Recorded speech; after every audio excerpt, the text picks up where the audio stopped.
Hello everybody, SSA here, aka Super Sunarashi, your coach of the Groningen Noctowls, bringing you week 2 of the Showdown League 93, or SL93 for short, as we take on Coach Ethan, who is the coach of the Shocking Shaymins. Now before we're going to start this match, I want to give a quick shout out to my good friend Matt, aka Silver. He hit me up and he actually did an amazing job on rebranding the logo of the Groningen Noctowls. I really like the logo that we had before because I made it myself, but this logo is actually so perfect and I'm so grateful for Matt for making this logo. So a quick shout out to him. You can follow him on Twitter. I will put a link on the description to his Twitter below because he's an amazing graphics designer. But going into this match, our opponent brought Chmelar, Empoleon, Scolipede, Hoopa Unbound, Electabuzz and Zygarde. Now this team really surprised me because he also has like Mega Pidgeot on his team in his draft and Tapu Bulu, and I thought for sure he would bring Mega Pidgeot and Tapu Bulu to this field in this match, but he brought Electabuzz, and the Electabuzz is the only Mon that actually surprised me. I thought he would either bring the Tapu Bulu or even Mega Pidgeot for that Mon. The rest of the Mons I kind of predicted and built my team around that, and that's Mega Blastoise, Emboar, Florges, Druddigon, Kartana and Electros. Kartana holding the Dark EMC and Electros holding the Assault Vest.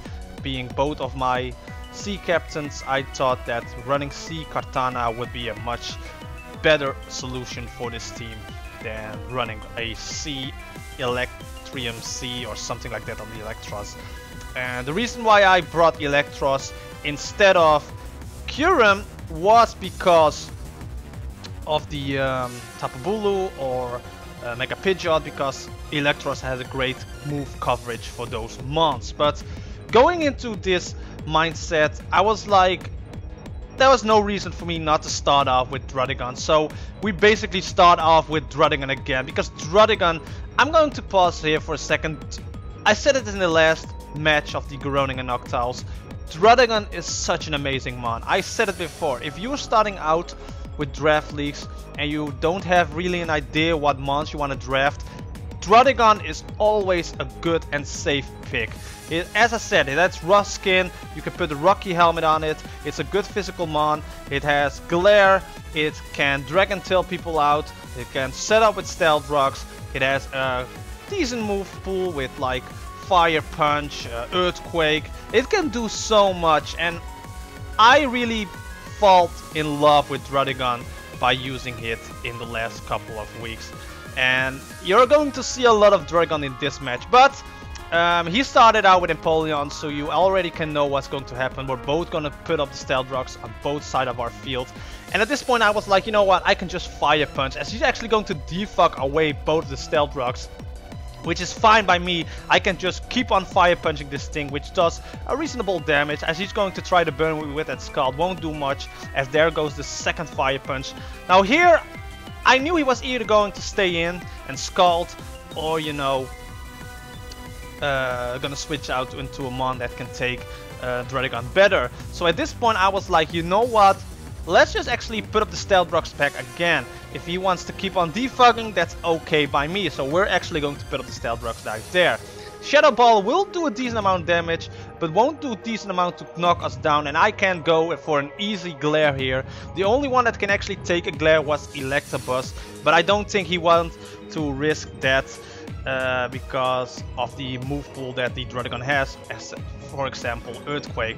So he actually decides to stay in, and the Chmelar at this way gets crippled like that. I didn't want to stay in and lose my Druddigon just yet, so I go into my Deep Throat, the Electros, because it has the Assault Vest on and can take a lot of damage. Plus I bring knockoff on this thing, so we can take care of that Expert Belt on the Chmelar. Now here I decided to go for the Volt Switch because I calked it out and I knew Volt Switch was going to kill this Chmelar 100%, and if he wants to switch out, the only thing that he could switch out into was the Zygarde, but I was willing to take that risk in order to knock this Chmelar down. So we actually did.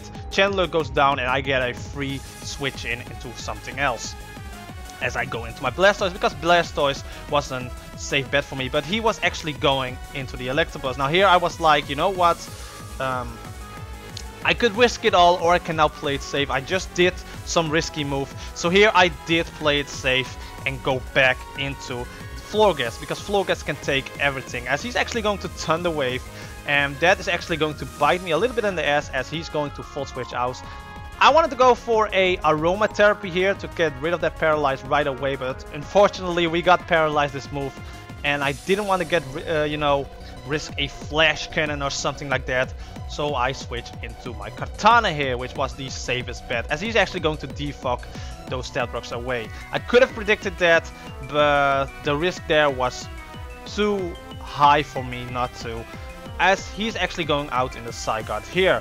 So I went for the Sacred Sword because that was the safest thing for me to do against the Empoleon, and I didn't want to stay in, so I actually sacked off my Electros here. He actually went for the Coil, but I knew this was going to come either way, so I sacked off Electros here to get a free switch in back into my Blastoise, so I can just, you know, click Ice Beam, Mega Evolve, click Ice Beam.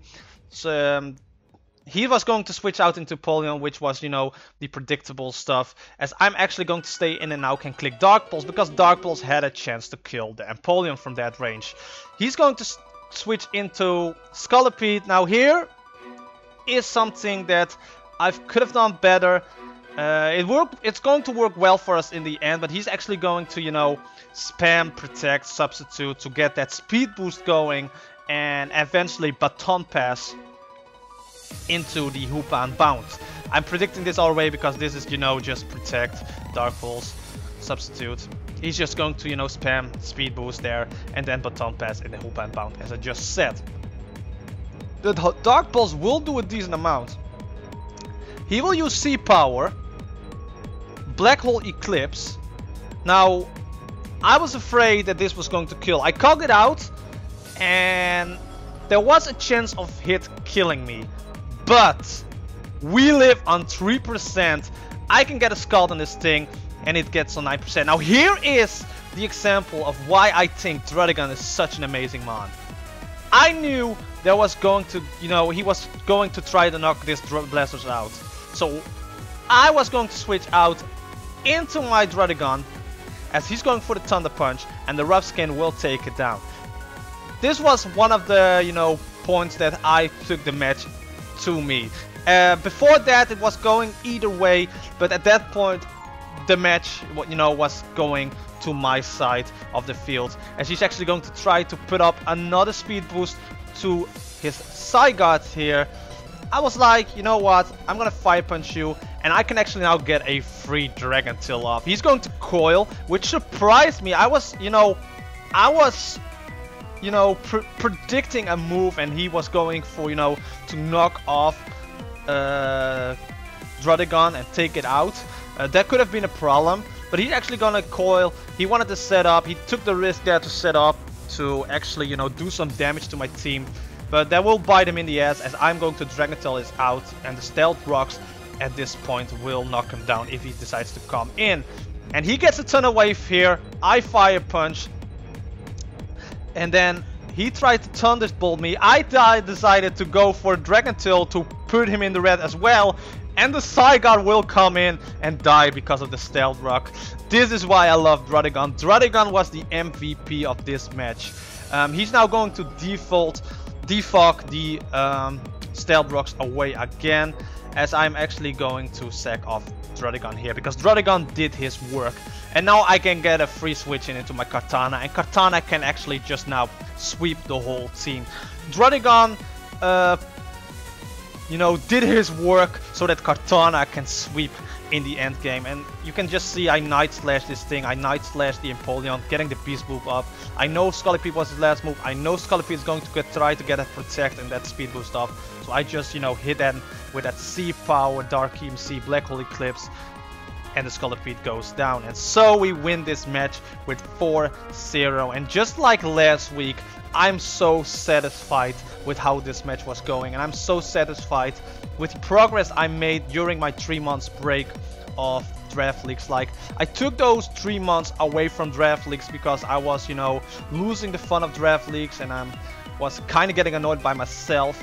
And I took those 3 months to actually, you know, refresh myself, get back into it. You know, I watched a lot of draft leagues from other people and just, you know, try to learn more and take those experience back with this comeback in draft leagues. And I'm so satisfied with how things are going right now. I want to thank Ethan for this match. It could have gone either way, but at that point with Groningen Dragontail going into the Zygarde and putting it, you know, in the red so that the Stealth Rocks would take him down, at that point the match was going to my side, and I'm so happy that it worked out for me in the end. But if you did enjoy this, don't forget to hit the like button, comment, share this video with others, slash the subscribe button down below, and hit that bell icon, because then you'll get notified every time I upload a new video. I want to thank you guys again, and I will see you guys in the next match of the Groningen Golducks. Bye bye!